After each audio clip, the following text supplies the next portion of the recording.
నమస్కారం అండి. ఎంతవరకు ఇలా జరుగుతుంది? ఎక్కడ ఉంది చట్టం? చట్టం ఉంది, మీకు తెలుసా? ఎక్కడ ఉంటుంది? ఎక్కడ ఉంది భద్రత? ఆ భద్రత ఎక్కడి నుండి వస్తుంది అనేది మరి ఎవరికి తెలియనిటువంటి ప్రశ్న.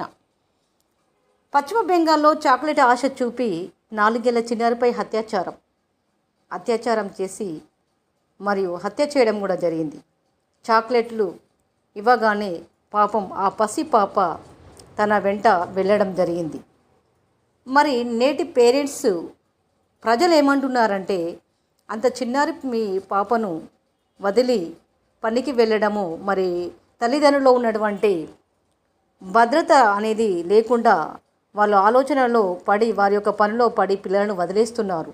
కానీ పిల్లల అభంశుభం తెలియని పిల్లలను వదిలి వెళ్ళి పనికి వెళ్ళడం అనేది అది భద్రత భావం కాదని ప్రజలైతే అనుకుంటున్నారు. ఎందుకనంటే రోజు జరుగుతున్నటువంటి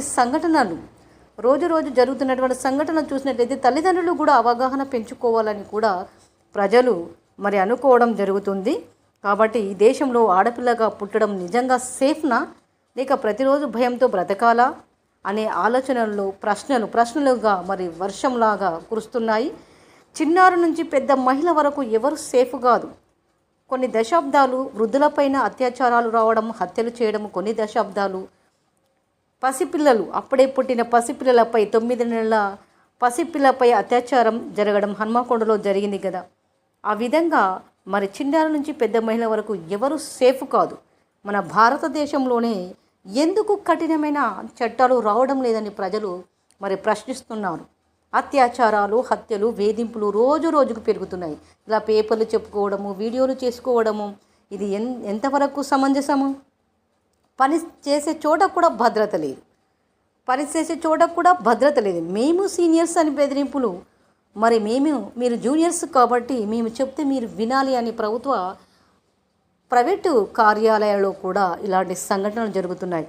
యువత ఆ మనస్తాపానికి చెంది ప్రాణాలు కూడా తీసుకోవడం జరుగుతుంది. ఎందుకంటే సీనియర్స్ అని బెదిరించడం ఏంటి, జూనియర్స్ చనిపోవడం ఏంటి అనేది మరి యువత ఆలోచనలో పడి మనస్తాపానికి గురి కావడం జరుగుతుంది. ఆత్మహత్యలు కూడా చేసుకోవడం జరుగుతుంది. ఇక్కడ కాకతీయ విశ్వవిద్యాలయం ఓ హాస్టల్లో కొందరు సీనియర్లు జూనియర్లపై దాడి చేసిన ఘటనలో ఆత్మహత్యకు యత్నించిన విద్యార్థిని మృతి చెందింది. ఇదిగో ఈ అమ్మాయే మృతి చెందడం జరిగింది. ఈ అమ్మాయి మరి సీనియర్లు బెదిరించినటువంటి ఏదైతే సంఘటన ఉంటుందో ఆ సంఘటనకు మనస్తాపం చెంది ఈమె మరణించడం జరిగింది. మరి ఈ విద్యార్థి కాకతీయ